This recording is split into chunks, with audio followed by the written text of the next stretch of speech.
What's going on? My computer is having an exorcism. Shut up. Hi. Orange is the New Black. Now listen. I know this show came out 6 years ago. Okay, I know that. But I, for some reason, have this trend. These glasses are so disgusting. Oh my god.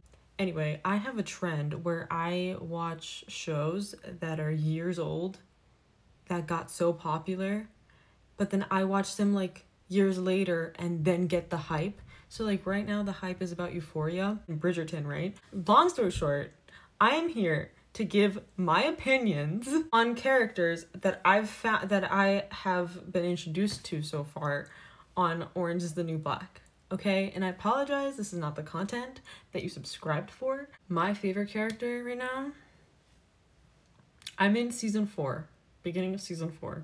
Alex, hands down. Alex, hands down. A few years ago, when the show was coming out and it was really popular amongst the LGBTQ community, because, you know, that was a big thing. I thought Alex was like the bad guy, you know, because I was rooting for Ruby Rose. Little did I know, Ruby Rose's character was not all that good. I ship Lorello and Nikki so bad. Like, I get it, okay? Lorello is kind of crazy and she's been dreaming about being married to a man since she was like 5.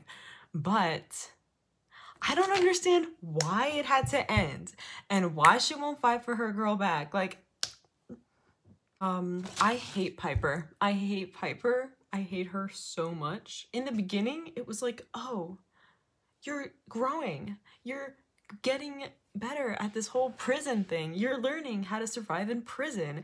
And then she just becomes this bitch throughout the whole thing. And it's like, what? Why? Why do you gotta do that? Why do you gotta do that? So I hate her, especially when she cheats on Alex. Oh, oops. Okay, I feel like Crazy Eyes gets a really bad rep in the beginning, but when she starts writing her erotica, I feel like she gets slowly in touch with her reality and her mind, you know? I don't know. I definitely think her character development improves. Like in the beginning, I kind of like was like, oh, why do you have to mess up everything? But also, it's cool to see how her character interacts with all the other ones, because it's just like, it's so different from all the other interactions.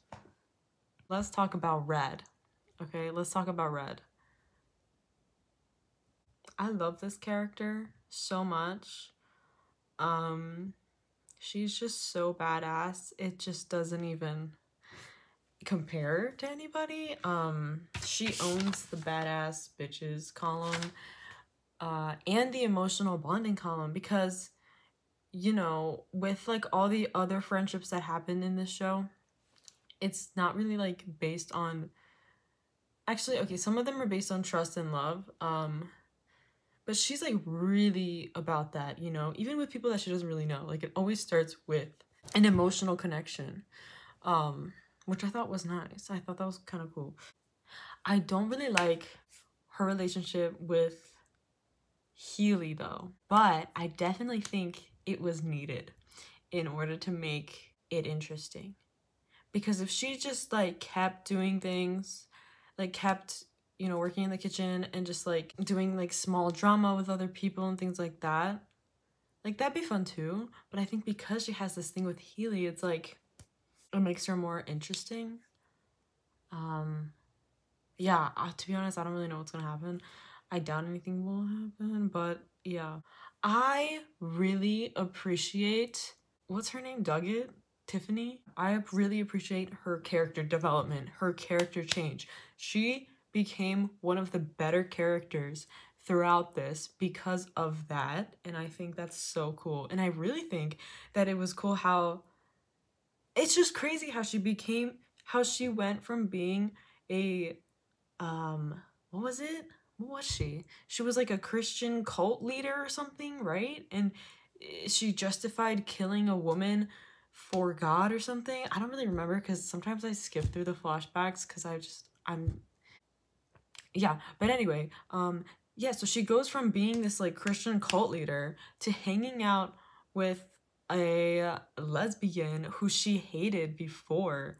Like she like was so homophobic before everything happened, but then she starts hanging out with her and then they become friends. They're like buddies, and then she goes through all this like shit and you see her trauma, and it's like I just gained more appreciation for her because she changed, you know.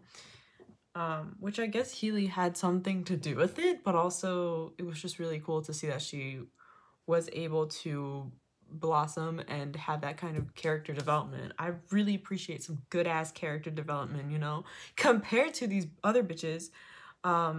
Is it Flocka? And I don't really remember. She's like, she's really pretty. She always has like the winged eyeliner. Um, for some reason, I don't know her name.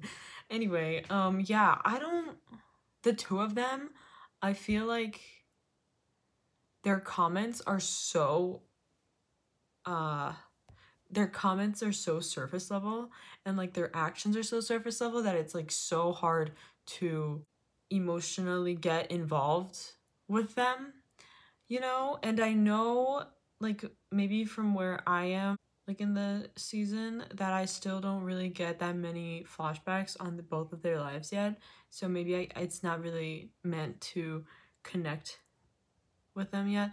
But like I don't know, right now their characters are hella annoying. um yeah. The sister is probably one of the better characters. I also think that Sophia is mad annoying. I think it's important that she's always fighting against all these transphobic people in the prison because literally all of them are so transphobic and it's actually frustrating. But like that's not the point. I feel like her character just in general is always so pissy about things, or like I don't like she's always making problems, you know. Like she could have apologized to Gloria, but no, she doesn't, you know, with like Benny and all the things. I don't know, I just feel like she never is there to make friends, which is fine, but like it feels like it would be hard to be around her as well, which is also why I think that her and the sister's relationship is pretty fun and pretty nice because they have like an actual friendship. I don't know. I just wish she like wasn't that mean to other people, but I get it too because she gets so shitted on by everyone because everyone's so transphobic. I also think it's stupid that they had so many more new inmates that came in. We don't even see half the camp in the beginning, but now there's more people. Like we're not going to appreciate these characters, you know what I mean? These are all my thoughts on this show that is low-key ruining my life, but it's fine. So yeah. I really want to finish this series. It would be so much easier if the episodes were so much shorter, but apparently they have to be like hours and hours long and it's so frustrating, but it's okay. I don't know. This is like the one thing that I've been doing. Anyway, that was my opinion slash summary on Orange is the New Black for right now. I'll probably make another video once I finish the series, which probably won't be that late, or which probably will be soon because I'm binge watching this like crazy, which is probably not good for me because I need to be like doing homework and practicing and doing adult things, so yeah, but you know, it's fine. Anyway, I hear screaming upstairs, so I'm gonna go upstairs and see what's happening, but yeah. Okay, anyway, goodbye.